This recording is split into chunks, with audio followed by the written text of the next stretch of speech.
ലോക്സഭാ തെരഞ്ഞെടുപ്പിൽ ഇടതുപക്ഷ ജനാധിപത്യ മുന്നണിക്ക് ഒന്നും സംഭവിച്ചിട്ടില്ല. ഒരു വോട്ട് പോലും നഷ്ടമായിട്ടില്ല. പാർട്ടിയുടെ അടിത്തറയ്ക്ക് യാതൊരു തരത്തിലുള്ള കോട്ടവും പറ്റിയിട്ടില്ല. ദേശീയ പാർട്ടി പദവി നിലനിർത്താൻ ഈനാമ്പേച്ചിയുടെയോ മരപ്പെട്ടിയുടെയോ ചിത്രത്തിന്റെ ആവശ്യവുമില്ല. രാജസ്ഥാനിൽ ജയിച്ചതോടെ CPM-ന്റെ ദേശീയ പാർട്ടി പദവിക്ക് 2033 വരെ ഒരു ഭീഷണിയുമില്ല. കേരളം, ബംഗാൾ, തമിഴ്നാട്, ത്രിപുര എന്നീ 4 സംസ്ഥാനങ്ങളിൽ CPM-ന് സംസ്ഥാന പാർട്ടി പദവിയുള്ളതിനാലാണ് നിലവിൽ ദേശീയ പാർട്ടിയായി തുടരുന്നത്. എന്നാൽ ബംഗാളിൽ 2026-ൽ സംസ്ഥാന പദവി നഷ്ടമാകുന്ന സാഹചര്യമാണുള്ളത്. ഇതിനിടെയാണ് ആശ്വാസമായി രാജസ്ഥാനിലെ വിജയം. ലോക്സഭാ തെരഞ്ഞെടുപ്പിൽ ഇടതുപക്ഷ പാർട്ടികൾക്ക് രാജ്യത്ത് 8 സീറ്റ് മാത്രമാണ് ലഭിച്ചത്. ദേശീയ തലത്തിൽ CPIM 4 സീറ്റും CPI 2 സീറ്റും CPIML 2 സീറ്റും നേടി. കേരളത്തിലെ ഒന്നിനു പുറകെ തമിഴ്നാട്ടിൽ 2 ഇടത്തും രാജസ്ഥാനിൽ 1 ഇടത്തുമാണ് CPIM ജയിച്ചത്. രാജസ്ഥാനിൽ സികാർ മണ്ഡലത്തിൽ സംസ്ഥാന സെക്രട്ടറി അമ്രാറാം 72,896 വോട്ടിനാണ് ജയിച്ചത്. തമിഴ്നാട്ടിൽ മധുര, ദിണ്ടിഗൽ മണ്ഡലങ്ങളിലാണ് ജയം. മധുരയിൽ S. വെങ്കിടേശ്വരൻ 2 ലക്ഷത്തിലേറെ വോട്ടിന് വിജയിച്ചു. തമിഴ്നാട്ടിലെ തിരുപ്പൂർ, നാഗപട്ടണം എന്നിവിടങ്ങളിലാണ് CPI-യുടെ ജയം. ദിണ്ടിഗൽ R. സച്ചിദാനന്ദനും 4.5 ലക്ഷത്തോളം വോട്ടിനാണ് വിജയിച്ചത്.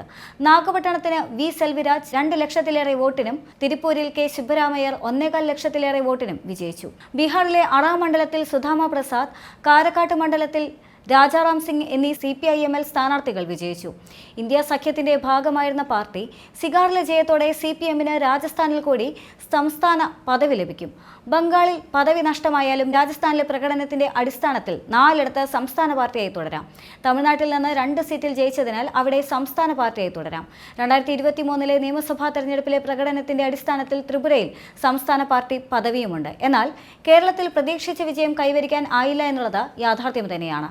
ആ വിജയം വരിക്കാൻ സാധിക്കാത്തതിന് പിന്നിലുള്ള കാരണം CPM ചർച്ച ചെയ്യും. അതിനായി CPM സംസ്ഥാന നേതൃത്വം ഇന്ന് യോഗം ചേരുന്നുണ്ട്. 5 ദിവസം നീളുന്ന യോഗം വിളിച്ച് വിശദമായി പരിശോധിക്കാനാണ് CPM നേതൃത്വത്തിന്റെ നിലവിലെ തീരുമാനം. തിരിച്ചടി ഗൗരവമായി പരിശോധിക്കുമെന്ന് സംസ്ഥാന സെക്രട്ടറി MV ഗോവിന്ദൻ കഴിഞ്ഞ ദിവസം പറഞ്ഞിരുന്നു. ഇന്ന് തുടങ്ങുന്ന ദേശീയ നേതൃയോഗം കഴിഞ്ഞാൽ ജൂൺ 10-ന് CPI സംസ്ഥാന എക്സിക്യൂട്ടീവും തെരഞ്ഞെടുപ്പ് ഫലം വിലയിരുത്താൻ ചേരുന്നുണ്ട്. കഴിഞ്ഞ ലോക്സഭാ തെരഞ്ഞെടുപ്പിൽ നിന്ന് ഒരടി പോലും മുന്നോട്ട് പോകാനായില്ല എന്നുള്ളതാണ് ഇത്തവണത്തെ തോൽവി CPM-ന് നൽകിയിരിക്കുന്ന തിരിച്ചടി. ഒപ്പം കേരളത്തിൽ നിന്ന് ലോക്സഭയിലേക്ക് BJP അക്കൗണ്ട് തുറന്നതും വലിയ ആഘാതമായി മാറിയിട്ടുണ്ട്. തെരഞ്ഞെടുപ്പ് ഫലം നൽകുന്ന സന്ദേശങ്ങൾ ഉൾക്കൊള്ളുകയും തോൽവിയിലേക്ക് നയിച്ച കാരണങ്ങൾ വിലയിരുത്തുകയും ചെയ്യുക അനിവാര്യമാണ് എന്ന് CPM തിരിച്ചറിഞ്ഞിട്ടുമുണ്ട്. ഇതിനുവേണ്ടിയാണ് 5 ദിവസം നീളുന്ന സംസ്ഥാന നേതൃയോഗങ്ങൾ വിളിച്ചിരിക്കുന്നത്. ഈ മാസം 16-നും 17-നും സംസ്ഥാന സെക്രട്ടേറിയറ്റും 18, 19, 20 തീയതികളിൽ സംസ്ഥാന കമ്മിറ്റിയുമാണ് ചേരുക. ജില്ലകളിൽ നിന്നുള്ള വോട്ട് കണക്കുകളും റിപ്പോർട്ടുകളും വിലയിരുത്തി സംസ്ഥാന സെക്രട്ടേറിയറ്റ് അവലോകന റിപ്പോർട്ട് തയ്യാറാക്കും. ഇത് സംസ്ഥാന കമ്മിറ്റിയിൽ അവതരിപ്പിച്ച് വിശദമായി ചർച്ച ചെയ്യും.